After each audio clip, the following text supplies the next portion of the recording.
नमस्कार विद्यार्थियों, श्रीमती मोहरी देवी तापड़िया कन्या महाविद्यालय जसवंतगढ़ के यूट्यूब चैनल पर एक बार पुनः आपका हार्दिक स्वागत और अभिनंदन है। मैं प्रवक्ता चंद्र प्रकाश गुर्जर। आज की क्लास हमारी बीए तृतीय वर्ष के छात्रों हेतु इतिहास विषय की होगी। इतिहास विषय के दौरान हम आज बात करने वाले हैं विश्व इतिहास के तहत जो नेपोलियन तृतीय है, फ्रांस का सम्राट जो लुई नेपोलियन से नेपोलियन तृतीय के नाम से सिंहासन पर बैठता है। अगर बात की जाए तो उसकी विदेश नीति के बारे में हम पढ़ रहे हैं। विदेश नीति के तहत अगर जिक्र किया जाए, मेक्सिको अभियान के बारे में हमने पिछली क्लास में पढ़ा था, जो उत्तरी अमेरिका में स्थित एक जो गणतंत्र था उस पर अधिकार करने का प्रयास किया गया। तो आज अगली क्लास इसी कड़ी में हम बात करने वाले हैं जर्मनी के एकीकरण में जो नेपोलियन तृतीय की क्या भूमिका रहती है। अगर बात की जाए फ्रांस के सम्राट की, उसके बारे में हम जिक्र करेंगे। तो जर्मनी के एकीकरण को हमने पढ़ा था भली भांति, आपको याद है जर्मनी और इटली के एकीकरण को पढ़ा था हमने। तो उसी दौरान जर्मनी के एकीकरण या इटली के एकीकरण दोनों में सबसे बड़ी बाधा कौन होता है? ऑस्ट्रिया होता है। ठीक है, तो उसी दौरान जो यूरोपीय शक्ति संतुलन में जो जो बात की जाए, जो यहाँ शक्ति संतुलन अगर यहाँ जो प्रशा के क्षेत्र में प्रशा की तरफ झुकता हुआ दिखाई देता है हमें अगर बात की जाए तो, और बर्लिन जो मुख्य केंद्र बढ़ जाता है। तो उन परिस्थितियों में हम बात करते हैं कि फ्रांस की क्या भूमिका रहती है नेपोलियन तृतीय की, जब जर्मनी के एकीकरण किसके द्वारा किया जाता है? पूर्ण बिस्मार्क के द्वारा। ठीक है, प्रशा का जो क्या होता है? चांसलर होता है, प्रधानमंत्री होता है। तो बात करते हैं आज उसकी भूमिका के बारे में। तो यहाँ जब नेपोलियन तृतीय लग रखा था मेक्सिको अभियान की तरफ, तो उस वक्त जो सारा का सारा ध्यान दे रखा था बिस्मार्क ने, कहाँ दे रखा था? बिस्मार्क ने जो जर्मनी के एकीकरण की तरफ 1863 ईस्वी में हमने देखा जो मेक्सिको नगर पे जो फ्रांसीसी सेनाओं के द्वारा क्या कर लिया जाता था? अधिकार कर लिया जाता है। तो उसी समय जो प्रशा के नेतृत्व में जर्मनी के एकीकरण को पूर्ण करने में बिस्मार्क लगा हुआ था। और इन दोनों के मध्य अगर बात की जाए तो ऑस्ट्रिया और जो यहाँ ये जो ऑस्ट्रिया को जो जर्मन संघ इन्होंने बना रखे थे, अगर बात की जाए जर्मन संघ से ऑस्ट्रिया को निकालकर जो जर्मनी का एकीकरण पूर्ण करना चाहता था कौन? बिस्मार्क। और ये तो बात स्पष्ट थी कि जब तक जो ऑस्ट्रिया को जर्मनी से बाहर नहीं निकाला जाएगा तब तक जर्मनी का एकीकरण पूर्ण नहीं होगा।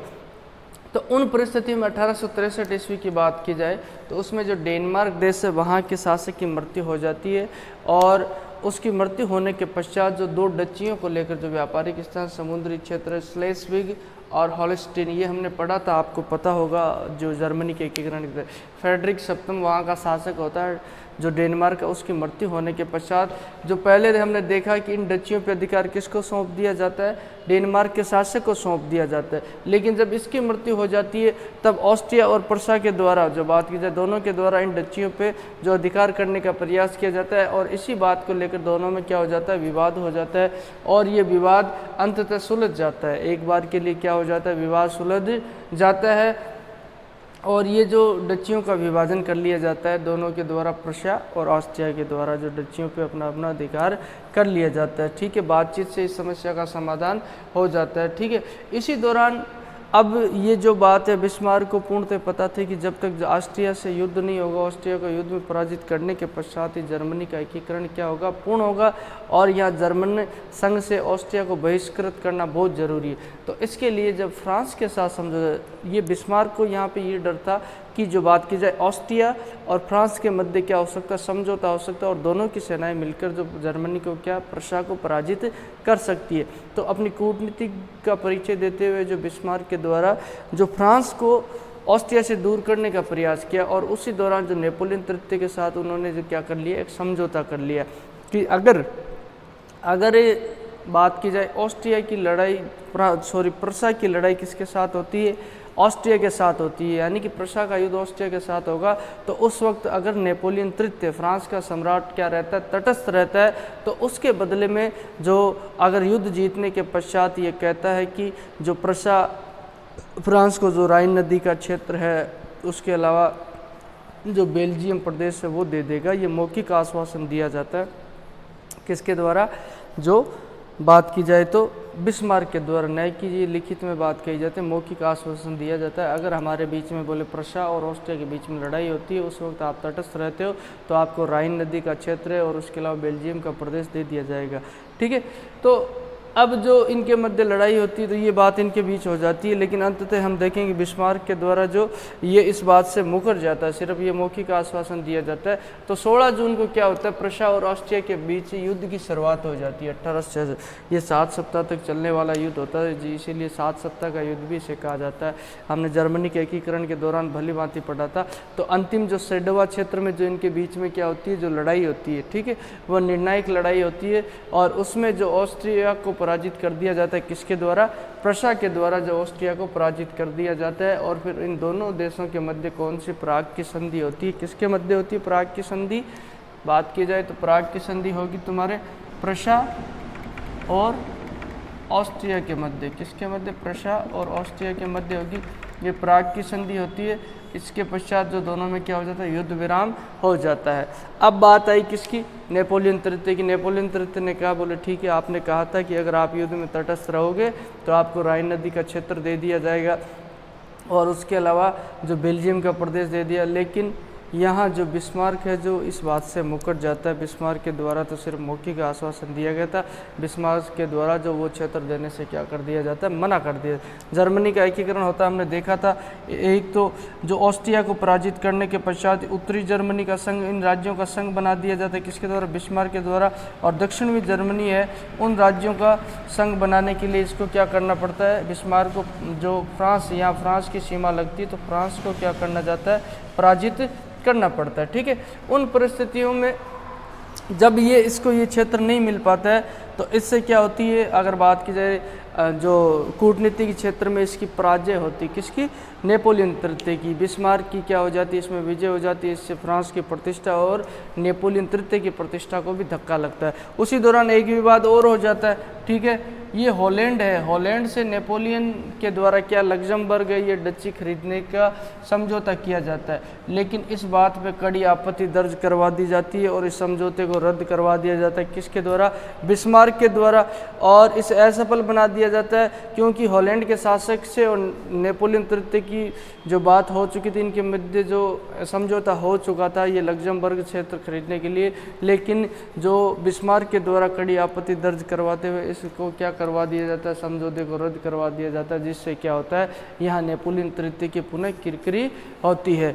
और इस तरीके से बात की जाए तो कूटनीतिक में पछाड़ दिया जाता है बिस्मार्क के द्वारा, और जिसे फ्रांस और जो फ्रांस का और जो बात की जाए नेपोलियन तृतीय का घोर अपमान यहाँ होता है। तो ये जो जर्मनी के एकीकरण में किसकी भूमिका रहती है, जो बात की जाए नेपोलियन तृतीय की रहती है, और इससे कोई विशेष सफलता इसमें नहीं मिल पाती है। और हमने देखा कि किस तरीके से इसकी विदेश नीति ही इसके पतन का क्या रहती है, मूल कारण रहती है, ठीक है।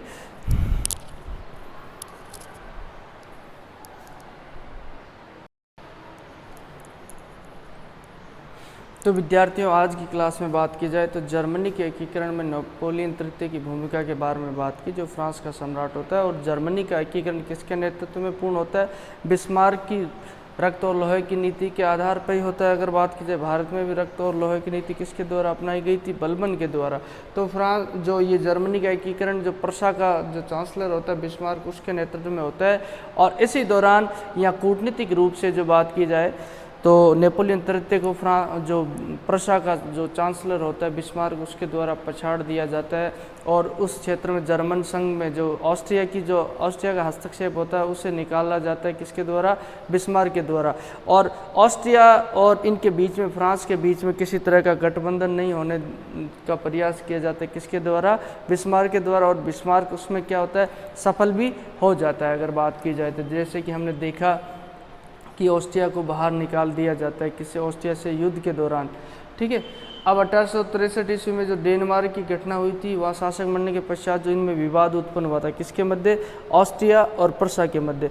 उस विवाद में एक बार तो बात इसको समझौते के माध्यम से, बातचीत के माध्यम से सुलझा लिया, लेकिन ये जो बात की जाए बिस्मार्क को ये बात स्पष्ट दिखाई दे रही थी कि निकट भविष्य में जो प्रशा और ऑस्ट्रिया के मध्य युद्ध होना है और युद्ध हुए बगैर जो जर्मनी का एकीकरण भी पूर्ण नहीं होगा। तो अब इसको ये डर था कि किसी तरीके से जो ऑस्ट्रिया और फ्रांस में समझौता नहीं हो, इन दोनों की संयुक्त शक्ति का जो इसके मुकाबला करना प्रशा के लिए क्या हो जाएगा, कठिन हो जाएगा। तब जो यहाँ फ्रांस के सम्राट नेपोलियन तृतीय को अपनी बातों में लेता है, झांसे में लेता है, कौन, वॉन बिस्मार्क और इसके साथ समझौता कर लिया जाता है। और समझौते के तहत ये कहता है कि ठीक है, बोले अगर प्रशा और ऑस्ट्रिया का युद्ध होता है उस वक्त आप तटस्थ रहते हो और ऑस्ट्रिया का पक्ष नहीं लेते हो, तो आपको मैं क्या दे दूंगा, जो राइन नदी का क्षेत्र है वहाँ से और जो बेल्जियम का प्रदेश, ये मौखिक आश्वासन दे दिया ऐसे बातचीत के द्वारा। ठीक है, तो अब उसी दौरान जो यहाँ ऑस्ट्रिया और प्रशा में युद्ध होता है और उस युद्ध में जो सेडोवा की अंतिम लड़ाई होती है उसमें जो निर्णायक रूप से जो प्रशा के द्वारा ऑस्ट्रिया को पराजित कर दिया जाता है, जब इसकी बात आती है तो इस बात से जो बिस्मार्क के द्वारा स्पष्ट मना कर दिया जाता है, जिससे क्या होती है कि नेपोलियन तृतीय की राजनीतिक छवि भी खराब होती है और ये जो इसका कूटनीति है इसकी असफल होती है और इससे फ्रांस की प्रतिष्ठा भी गिरती है। दोनों की मूलतः देखो तुम, नेपोलियन तृतीय और फ्रांस की प्रतिष्ठा में गिरावट हो जाती है इसे। और उसी दौरान जो हॉलैंड का किस्सा होता है, हॉलैंड से लग्जमबर्ग खरीदने का प्रयास किसके द्वारा, नेपोलियन तृतीय के द्वारा किया जाता है, उसको भी जो बिस्मार्क के द्वारा क्या कर दिया जाता है, असफल, उस पर भी रोक लगा दी जाती है। ठीक है, तो इस तरीके से जर्मनी के एकीकरण में जो किसकी भूमिका रहती है, नेपोलियन तृतीय की भूमिका रहती है। तो बोलिए यहाँ तक आपको कोई चीज़ समझ में नहीं आई हो, किसी तरह की समस्या हो, शंका हो, तो आप निसंकोच पूछ सकते हो।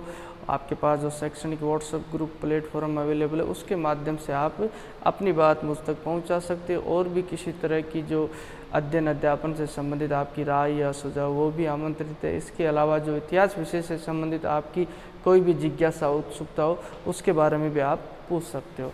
तो मैं उम्मीद करता हूँ कि आपको बेहतर तरीके से समझ में आया होगा। और आज की क्लास के लिए बस इतना ही। सभी विद्यार्थियों का एक बार पुनः बहुत बहुत धन्यवाद।